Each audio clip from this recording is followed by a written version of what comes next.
your ability to keep and bear arms for various reasons, it's pretty fundamental and it's pretty real. But Kamala Harris, the prosecutor, she doesn't appear to have a good working knowledge. Kamala Harris keeps telling us she's a prosecutor, right? I was a prosecutor. As a prosecutor, I was the DA in San Francisco. I was the attorney general in California. I prosecuted people, right? She uses that word a lot because she wants to make it sound like she's engaged in another prosecution. See, the more they can make you think that Donald Trump is in some way a defendant or a criminal, they like that imagery. They like using that language. So she's a prosecutor, right? And by the way, in this country right now, one of the top concerns that people have is violent crime that has exploded during the Biden-Harris administration, much because we've got Soros-funded district attorneys in various cities all around the country who are ignoring the law and letting criminals walk free. You know that. You see it all the time. But they also, frankly, are concerned about crime right now. Because the Biden administration has been missing in action. That's why they're lying about the FBI statistics and claiming that crime is actually going down when it's not. It's not at all the case. So they want to paint this picture of Kamala Harris as a prosecutor because the subliminal message is, you're worried about crime, then you want a prosecutor in the White House. But here's the thing. If, in fact, she is a prosecutor, that means by definition, she has to have a law degree. And last I checked, if you have a law degree, it means that you had to take, at the very least, con law. I think it's Con Law 101. It's like one of the first classes of your first semester when you go to get a law degree, constitutional law. And I know it was a long time ago for Kamala Harris, but there's some fundamentals in the Constitution that I think we all sort of basically understand. In fact, you don't have to have a law degree at all to understand the first 10 amendments, the Bill of Rights. They taught it to us in grade school, right? They're pretty simple. That was the beauty of our founders. They could put things into word to make it very digestible for people 250 years ago and today. It means the same thing. And that Second Amendment, the second one that's there to protect your ability to keep and bear arms for various reasons, it's pretty fundamental and it's pretty real. But Kamala Harris, the prosecutor, she doesn't appear to have a good working knowledge of the Second Amendment. It was exemplified yesterday during a sit-down that she had with the National Association of Black Journalists. Now, we're joining this question midstream because the first part of it is a whole lot of gobbledygook word salad. It's not really word salad, though. We keep saying Kamala Harris is delivering word salad. But here's the thing. Salad at least has some basic nutritional good, even if it's just a whole lot of lettuce. At the very least, you get some fiber. You know, at the very least, you know you're cleaning out your colon a bit with that salad. But you don't even get that benefit from her word salad. No, there's no benefit at all. In fact, you probably feel a little extra constipated after listening to her salad. That said, she was asked specifically by one of these reporters, listen, we've got an epidemic of gun violence in our cities. Now, I'm paraphrasing the question. She didn't ask it the way I'm about to ask it. I wish she had, but here was the basics of the question. We have an epidemic of gun violence in our cities, cities that, of course, are unanimously across the board run by liberal Democrats. There are Black men dying in our streets on a nightly basis, directly related to the availability of illegal guns in our neighborhoods. And all you have proposed is an assault weapons ban and a background check. And these guns that are being used to kill our brothers and sisters and our fathers and our sons, those guns are not acquired through legal means. They're not assault weapons. They're handguns. And a background check ain't going to stop the violence. So what can you really do for us? Again, that's not how she asked the question. I wish she had. But after quite a bit of gobbledygook about background checks, the reporter finally gets frustrated and jumps in and says, answer my question. Now let's pick it up right there. Or someone can buy a lethal weapon if they've been found by a court to be a danger to themselves or others. You might just want to know. And respectfully, we do understand that. But you're asking yes. about... I'm asking specifically about handguns, because many of those handguns aren't purchased in places. Checks yes. apply to handguns. Yes. They do. But in many instances, those handguns aren't even bought lawfully. Yes. Which is why I also have been very adamant for years. In fact, I myself protested at a gun show probably 10, 15 years ago about the gun show loophole and why we need to close that. Because what ends up happening is that gun shows at flea markets, gun dealers are not, under existing law in the past, required to register their sales. She is such a complete and total moron, a lying moron. Did you see what happened there? Now understand something, and listen, I don't like to, dwell in racial politics, but there is something fascinating going on here, and I appreciate this journalist actually asking the question from a Black perspective about gun violence, handgun violence, illegally purchased handguns, creating deadly nights in Southside Chicago or in Baltimore or in Detroit and Los Angeles or New York, all the cities run by Democrats.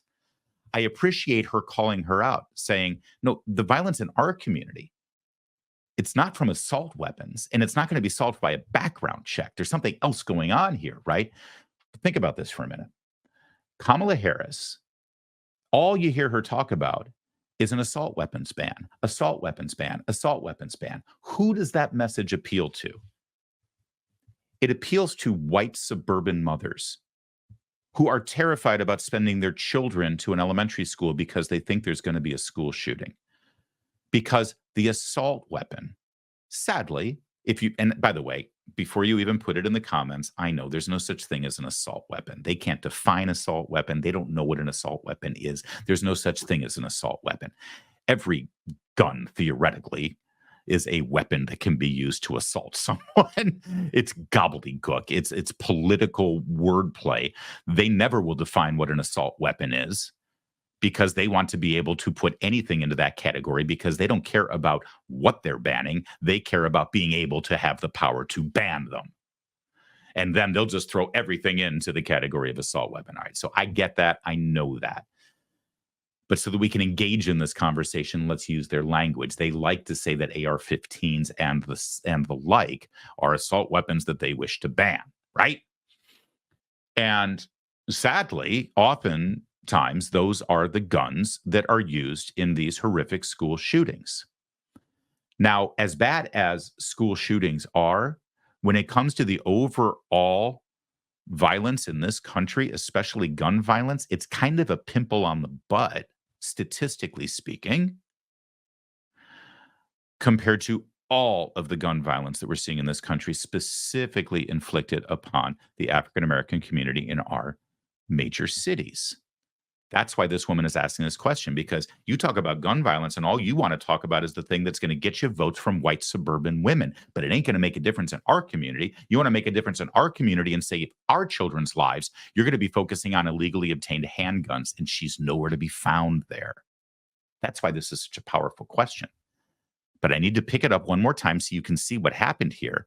When the journalist interrupts her and says, I'm talking about handguns and specifically guns that are illegally obtained because they're not going to fall under your background check provisions.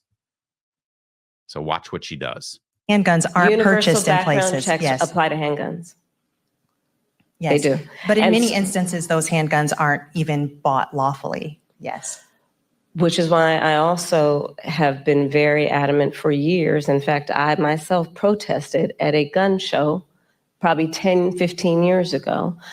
My God, that is just, it's beautiful. It's like chef's kiss exquisite in how moronic that is on multiple levels. First of all, $20 right now to whoever can find the video of Kamala Harris 10 or 15 years ago protesting at a gun show. I need to see that video. I mean it, $20 whole is yours when you find that. I'm going to regret that.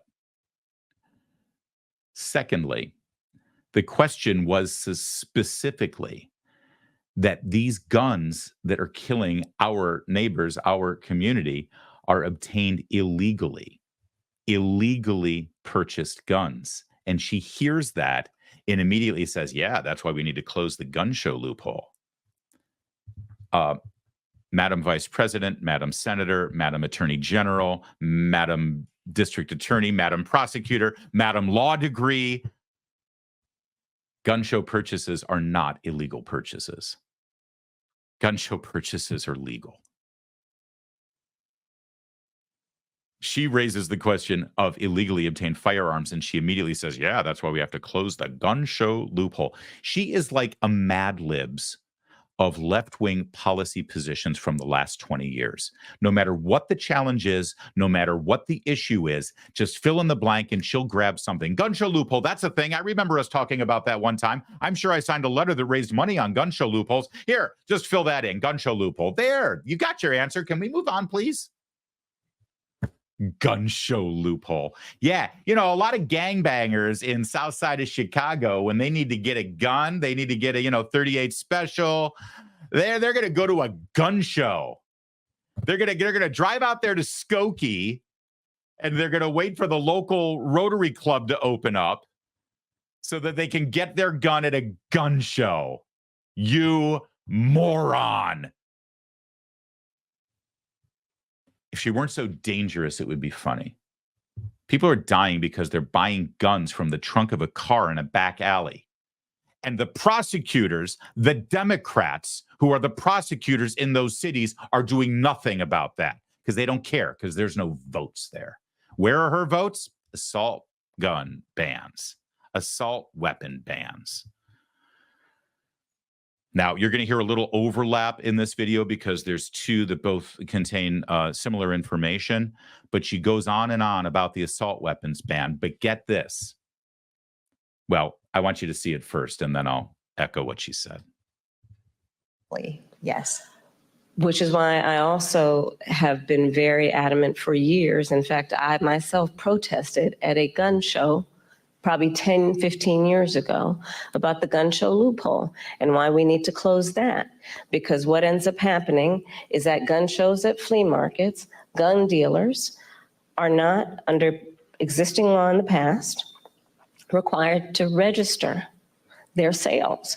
And so you are exactly right that a lot of homicides, for example, a good number of them, I don't have the statistic in front of my mind, are committed with illegally purchased guns. And that's— Do you see what she did? I mean, you're right that these guns are purchased at gun shows without a background check. So you're right. These guns are illegally purchased. A gun show purchase is not an illegal purchase, you idiot. But she has no idea what she's saying. You can tell how she's scrambling. You can tell how she's just because she is woefully unprepared to be president, let alone run for president. This is why we have primaries, because she wouldn't even have made it to Iowa again with this kind of amateurville. But then she goes on because she literally has and here's the problem. I don't care if a politician is dumb, and I don't care if they don't know what they're talking about.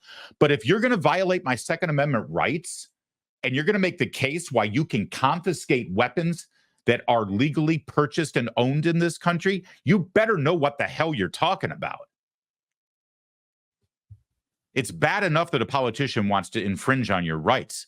It's even worse when they're morons and don't even understand the right that they're infringing on.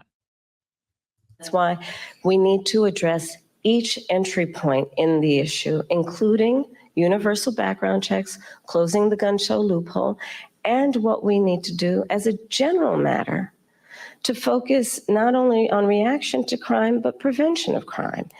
So you're raising a very important issue that has many facets, including what we need to do in terms of reasonable gun safety laws and what we need to do around crime prevention, what we need to do around crime deterrence. But listen, I have personally prosecuted homicide cases.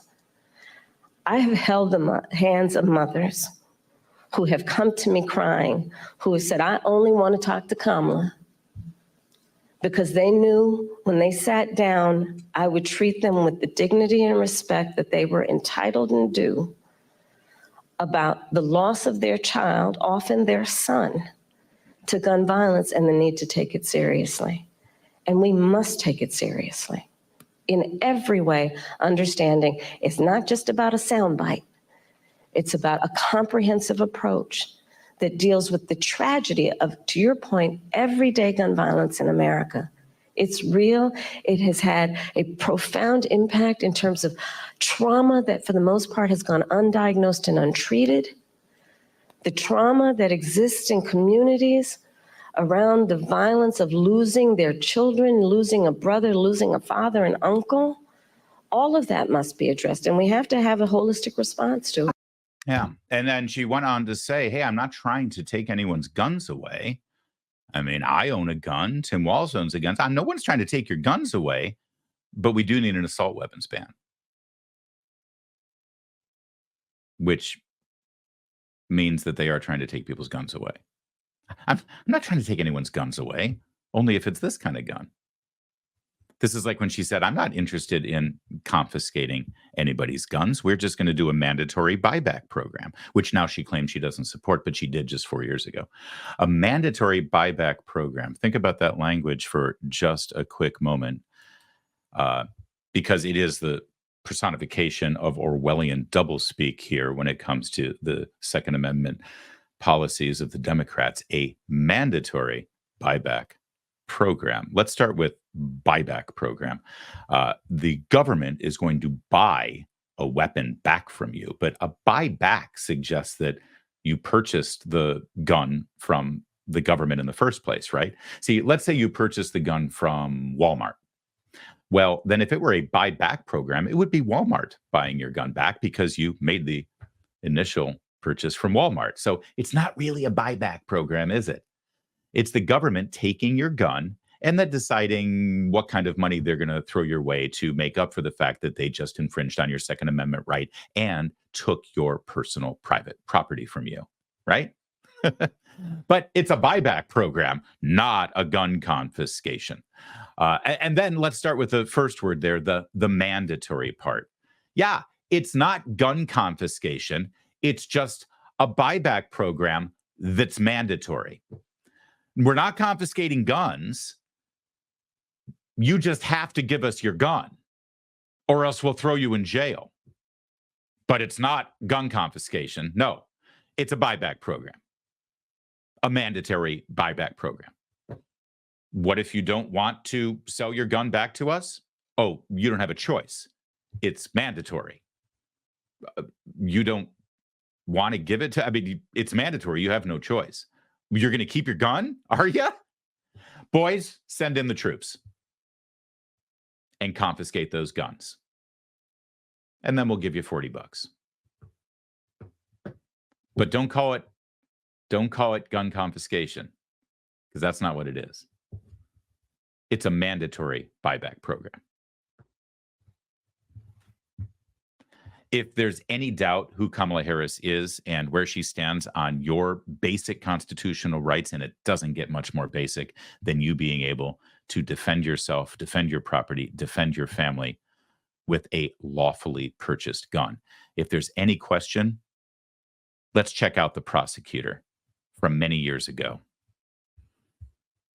The prosecutor, when she was the district attorney of San Francisco, in this recently unearthed video, she is standing next to the mayor of San Francisco.